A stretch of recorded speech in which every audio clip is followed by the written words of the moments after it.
नमस्कार। अकेले रहने के फायदे। अकेले रहने की बात जब हम करते हैं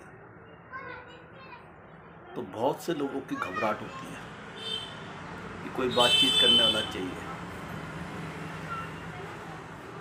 कि मैं बिना बातचीत के कैसे रहूँगा। बिना बातचीत की बात अलग है, मैं रात को अकेले कैसे रहूँगा, क्योंकि अकेले में विचार भी बहुत उल्टे आते हैं। लेकिन जो लोग इस कला को सीख जाते हैं वो सही मायने में इतने मजबूत बन जाते हैं कि जिसकी शब्दों में व्याख्या नहीं कर सकते हैं। महान लोगों ने, महान संतों ने, स्पेशल गौतम बुद्ध ने,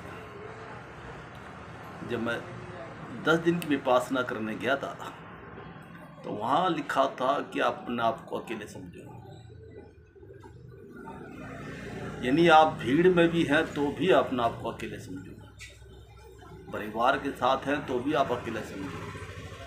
तो मतलब इस दुनिया में आपका कोई नहीं है, चाहे आपके माँ बाप हों, आपके भाई हो, बहन हो, कोई नहीं, आप अकेले हो। लेकिन अगर पहले आप अकेले रह लें, अकेले रहकर देख लें, तो उसके बाद आप आगे की बात भी करना सीख जाते हैं। ये 10 दिन का मौन मेडिटेशन में आपको वो अकेले ही रहना सिखाते हैं। किसी से बोलना नहीं है, नमस्ते तक नहीं करना है, और कुछ पढ़ना नहीं है। कुछ मोबाइल में पिक्चर वगैरह, मोबाइल तो आपके पास रहता ही नहीं, मोबाइल को तो बंद कर देते हैं। वो बिल्कुल अकेला आपको रहना है।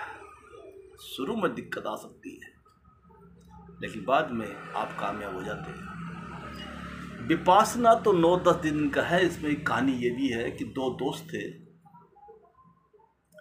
जो बहुत फास्ट फ्रेंड थे। उनमें से एक दोस्त को थोड़े पैसों की जरूरत पड़ गई। वो अपने दोस्त के पास गया, उसने कहा यार मुझे कुछ पैसों की ज़रूरत है,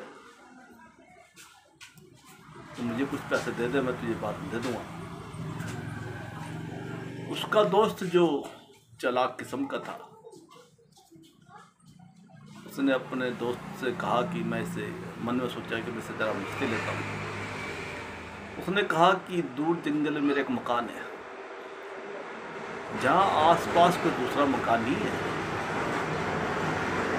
और अगर तू वहाँ 1 महीना अकेला रह गया तो मैं तुझे करोड़ों रुपए दे दूँगा। ये शर्त उसने रख दी। लेकिन जो उसका दोस्त पैसे मांग रहा था, उसे पैसों की बहुत ज़्यादा जरूरत थी, मरता क्या ना करता। उसने उसकी बात मान ली और उस मकान में चला गया। उस मकान में उसने अकेला रहना शुरू करा, क्योंकि दूसरा तो कोई था ही नहीं। पहले दिन किसी तरह उसने टाइम पास कर लिया, दूसरे दिन भी उसने टाइम पास कर लिया, तीसरे दिन में सोचा 2 दिन तो मैंने काट लिया, तीसरा दिन और देख लेते हैं, इसे भी कर लेते हैं। चौथा दिन, 5वें दिन, अब उसको बौखलाहट होनी शुरू हुई, क्योंकि जो विचार आ रहे थे नेगेटिव आ रहे थे। कोई बातचीत करने वाला नहीं था, कोई चीज़ नहीं थी जिससे देख के वो टाइम पास कर ले। अखबार वहाँ पर नहीं था, सिर्फ अकेला व्यक्ति। विचार भी नेगेटिव आते हैं, घबराहट होती है, बहुत ही अजीब सा अनुभव होता है।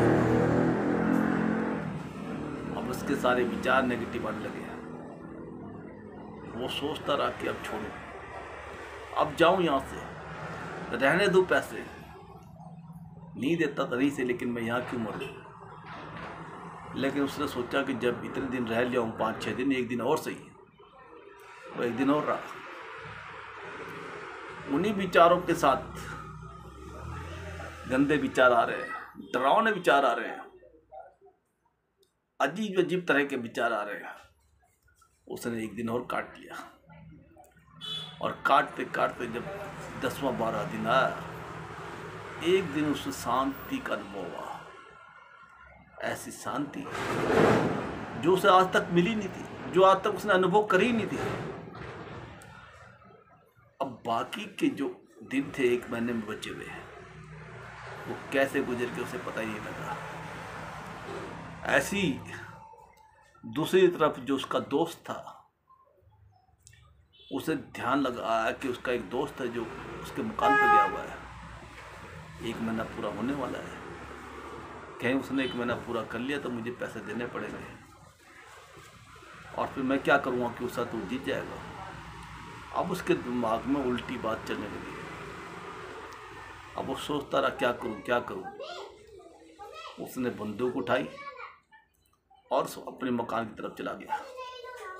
उसने कहा मैं उसे ख़त्म ही कर देता हूँ, ना बांस रहेगी ना बांस रहेगी।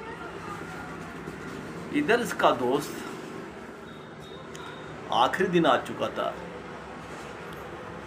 उसने अपने मन में सोचा यार मैं पैसों का क्या करूँगा, इतनी बड़ी संपत्ति मुझे मिल गई है जिसकी मैंने उम्मीद भी नहीं करी थी। इतनी तकड़ी शांति, इतने तकड़ा संतोष, और फिर जो चीज़ के लिए उसे पैसे चाहिए थे वो सारी बात उसके सामने आ गई। मैं पैसों को करूँगा भी क्या, कारण जान चुका था। उस कारण का निवारण कैसे करना है वो उसके दिमाग में आ चुका था।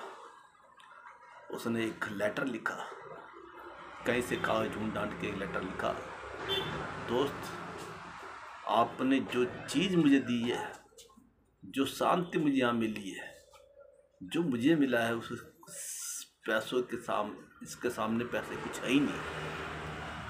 और उस लेटर को लिखकर, उस पत्र को लिखकर वो वहाँ से चला गया। जब उसका दोस्त वहाँ पहुँचा बंदूक लेकर, उसने देखा कि वहाँ तो उसका दोस्त है ही नहीं, पर उसने देखा एक कागज़ पे कुछ लिखा हुआ है।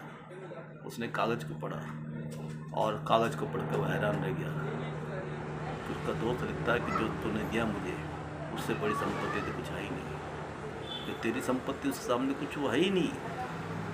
तो दोस्तों, ये जो अकेलापन है, इसमें जब हम रहते हैं ना, जब हमें पता लग जाता है कि कोई है ही नहीं हमारा, तो सबसे पहले हमारा अहंकार ख़त्म होता है। और जब अहंकार ख़त्म होता है तो जो दूसरे विकार है, जैसे गुस्सा, अहंकार ही नहीं है तो गुस्सा कहाँ से आएगा। अहंकार ही नहीं है तो किसी से हम जेलसी नहीं करते। अहंकार के कारण ही हम जेलसी करते हैं। अहंकार के कारण ही हमारी वासनाएं उठती हैं, क्योंकि अब आपके अंदर वो जागृति आ गई है कि आप समझने लगे हैं, ट्रांसफॉर्मेशन करने लगे हैं। गुस्सा आपका ख़त्म, डर आपका ख़त्म, मरने का डर आपका ख़त्म। आप अकेले आए थे, अकेले ही आपको जाना है, किसी की ज़रूरत आपको नहीं है। आपके अंदर प्रेम आता है, आपके अंदर दया आती है, करुणा आता है, और अब आप लोगों को नहीं, लोग आपको ढूंढते हैं, और जब लोगों के पास आप जाते हैं तो उनको आप देते हैं, लेते नहीं है। लेने की भावना ख़त्म, देने की भावना शुरू हो जाती है। तो ये अकेलापन से कह लो, अकेले रहने की कला से कह लो, इसमें बहुत बड़ी ताकत है, और इसको ज़रूर करना चाहिए। बिना करे हुए तो पता ही नहीं लगने का। नमस्कार, आज के लिए इतना बहुत, फिर मिलेंगे दूसरे वीडियो।